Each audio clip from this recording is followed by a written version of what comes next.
Hello नमस्कार, मी निर्मला तुमचं सर्वांचं निर्मला फॅशन मराठी चॅनलमध्ये खूप खूप मनापासून स्वागत करत आहे। ज्या मैत्रिणींना फ्रंट पार्ट शिवताना पुढचा गळा गोलाई देता येत नाही किंवा ज्यांना पाइपिंग जमत नाही की आपली पुढच्या भागाचं पाइपिंग बघा, काही वेळेस आपण बॅक साईडचा गळा हा डायरेक्टली अस्तरवरती घेतो पण फ्रंट पार्टचा गोल गळा घ्यायला प्रॉब्लेम येतो किंवा आपल्याला पाइपिंग करायला प्रॉब्लेम येतो आणि पाइपिंग ही उलटती आपली किंवा तुमची बॅक साईडची पाइपिंग उलटत असेल किंवा काही जणी कशा पाइपिंग लावतात तर डायरेक्ट फ्रंट पासून सुरुवात करतात तर बॅक साईड असं म्हणजे संपूर्ण मागून गळ्याला पुढून गळ्याला संपूर्ण आपण पाइपिंग करतो तर ती पाइपिंग जी आहे ती उलटती तर कोणी याला गोट पण म्हणतं। तर तुमच्याकडे ज्या पद्धतीने तुम्ही लावतात त्याच्यामध्ये थोडंसं काहीतरी आपण मिस्टेक करत असतो ज्यामुळे काय होतं आपली पाइपिंग ही उलटती। संपूर्ण फ्रंट पार्ट कसा जोडायचा आणि फ्रंट पार्ट कशा पद्धतीने स्टिच करायचं ते आपण आजच्या व्हिडिओमध्ये बघणार आहोत। व्हिडिओ शेवटपर्यंत बघा। तर बघा, मी बोलता बोलता माझं योकपट्टी पण इथं जोडून झालेली आहे आणि मी आता कटोरी जोडतीये। बघा, फ्रंट पार्ट जोडताना जे आहे ना आपल्या कटोऱ्या ह्या नेहमी अशा समोर समोर ठेवूनच जोडायच्या आहे जेणेकरून तुमचा फ्रंट पार्ट हा कधीही एकसारखं म्हणजे आपला तयार होणार नाही। आणि जे आहे ना इथं आपण दोन्ही पण कटोऱ्या मी इथं जोडून घेतलेल्या आहेत। तर व्हिडिओ शेवटपर्यंत बघा, तुम्हाला काही समजलं नाही तर कमेंट बॉक्समध्ये विचारा। आणि मी इथं तर ही क्रॉस पट्टी घेतलेली आहे। ही क्रॉस पट्टी पण मी जे आहे समोरासमोरच ठेवून घेते। ब्लाऊज मी हा अगोदरच कटिंग करून घेतलेला आहे आणि बऱ्याच ताईंच्या कमेंट की ताई पाइपिंग जमत नाही, पाइपिंग उलटती किंवा आमचा पुढचा गळा गोल येत नाही। म्हटलं चला आज तुमच्यासाठी आज हा खास व्हिडिओ बनवते। तर ज्या मैत्रिणी चॅनलवर नवीन असतील तर त्यांनी चॅनलला सबस्क्राईब करा आणि व्हिडिओ आवडला तर व्हिडिओलाही लाईक करा।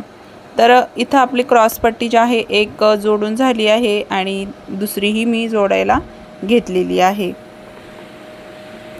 संपूर्ण पाइपिंग पण मी किती सोप्या पद्धतीने सांगितलेली आहे, तुम्हाला व्हिडिओमध्ये दिसणार आहे, त्यामुळे व्हिडिओ स्किप करू नका।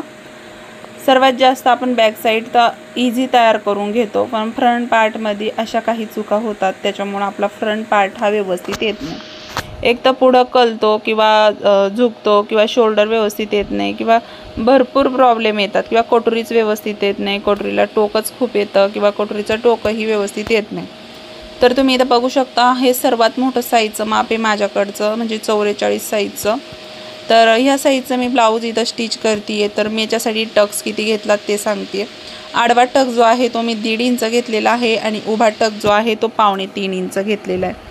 इथं तुमची 44 साईज असेल तर तुम्ही टक्सचा जे आहे ना आपली उंची भरपूर असते ब्लाऊजला, मुळात म्हणजे ह्या ब्लाऊजची उंचीसुद्धा 15 इंच 14.5 किंवा 15 इंच अशी आहे। तर या पद्धतीने मग आपला टक्स पण किती पाहिजे तर मी जवळजवळ 3 इंच घेतला तरीही चालतो। तुम्हाला जर जास्त टोकदार कटोरी पाहिजे असेल तर तुम्ही इथं 3 इंचाचा पण टक्स घेऊ शकता। मी 2.25 इंचाचा उभा टक्स घेतलेला आहे आणि हा टक्स एकदम मापात आणि छान असा बसतो। एक कटोरी आपली जोडून झाली आणि त्याच पद्धतीने मी दुसरीही कटोरी जोडून घेते।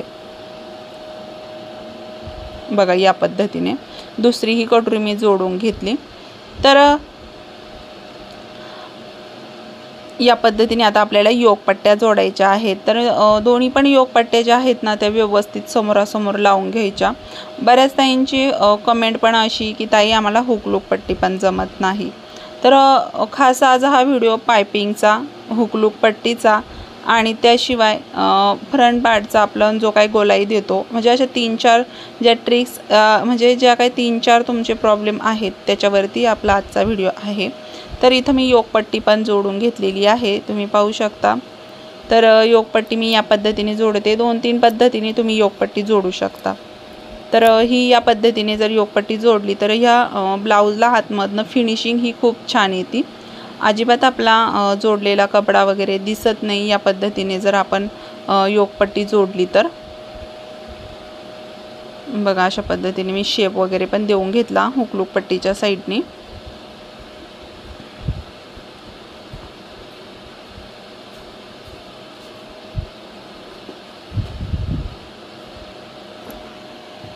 तर असं भाग जो आहे तो आपला आतमध्ये टाकायचा, त्याच्यानंतर अस्तरचं अशा पद्धतीने पट्टी ठेवून टीप मारून घ्यायची आहे। पण आतमधला कपडा अजिबात आपला मध्ये नाही आला पाहिजे, अशा पद्धतीने टीप मारून घ्यायची आहे।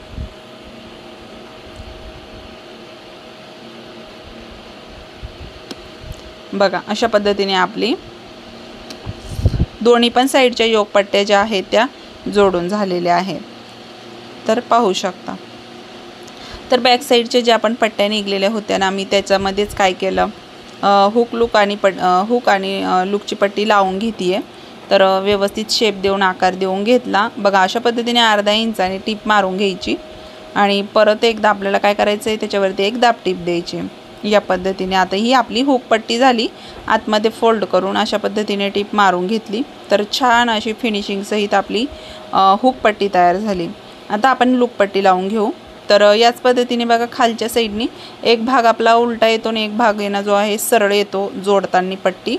तर ही आता लूकची पट्टी आहे, तर अर्धा इंचाने टीप मारून घेतल्यानंतर त्याच पद्धतीने आपल्याला इथं दाब टीप देऊन घ्यायची। आता इथे पहा याच्या कडेने आपल्याला याच्यावरती एक टीप मारून घ्यायची आहे। तर ते आपली पट्टी जी आहेत ना आतमधली अर्धा इंचाची, ती फोल्ड झाली नाही पाहिजे, त्याच्यावरून आपल्याला जी आयपट्टी आहे ती आपल्याला इथे तयार करायची आहे। तर बघा आता आपल्याला घ्यायचा आहे गळा। तर गळा घेताना व्यवस्थित आपल्याला गोल गळ्याचा आकार देऊन घ्यायचा आहे। तर बघा बऱ्याच मैत्रिणींना हा आकार जो आहे ना जमत नाही। आपण पेपरवरती कटिंग तर करतो, पण जसंच्या तसाच गळा जे आहे घेतल्यानंतर तसाच शिवतो आपण, आणि त्याच्यानंतर मग काय होतं की ती गळ्याला आकार उकार काहीच राहत नाही आणि व्यवस्थित येत पण नाही।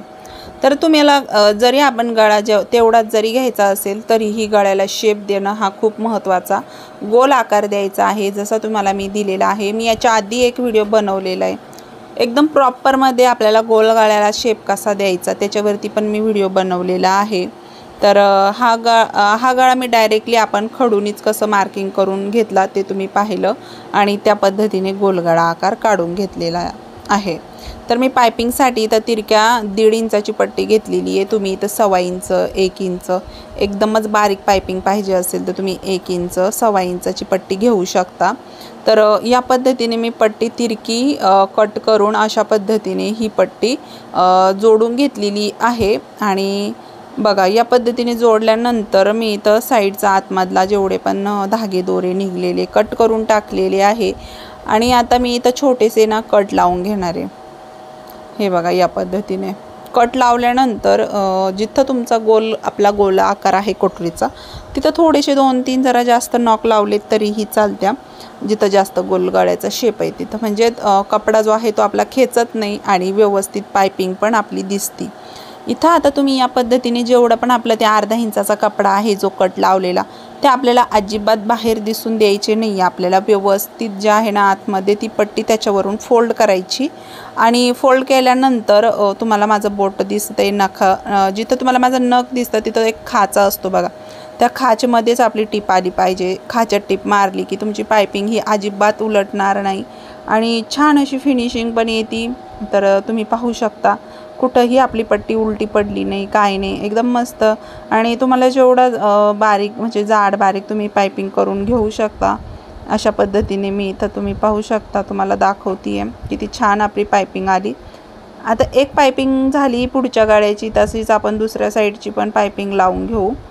तर या पद्धतीने पायपिंग लावताना थोडीशी खेचून पण धरायची। खालचा जो पार्ट आहे आपला कोटरीचा तो नाही खेचायचा, तर फक्त आपल्याला पट्टी थोडीशी खेचायची आहे, जेणेकरून ती अशी चांगली फोल्ड होती, मग अशी पलटी पण होती आतमध्ये।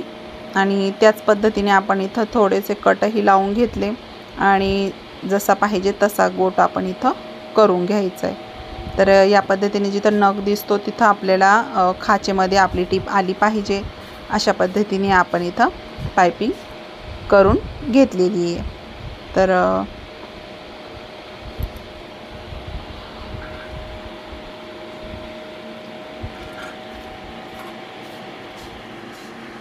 तर बघा आपण पायपिंग झाली, मी लगेचच आपले आय करून घेते आहे। तर मी जे आहे आय लगेचच करून घेते, 5 आपले आय असे येतात ब्लाऊजला। तर या पद्धतीने। तर तुम्हाला व्हिडिओ कसा वाटला मला कॉमेंट बॉक्समध्ये नक्की सांगा। आवडला असेल तर लाईकही करा आणि तुम्ही कुठून व्हिडिओ बघतात तेही मला कॉमेंट बॉक्समध्ये सांगा। तर आपण आता भेटू नेक्स्ट व्हिडिओमध्ये। जर तुमचा काही अडचण असेल शिवणकामाबद्दल की ताई आम्हाला एखादी गोष्ट बघा आपण किती पण शिकलो पण काही अडचणी येतात तर तुम्ही कॉमेंट बॉक्समध्ये नक्की विचारा, सांगण्याचा नक्की प्रयत्न करीन। तर चला भेटू नेक्स्ट व्हिडिओमध्ये, तोपर्यंत श्री स्वामी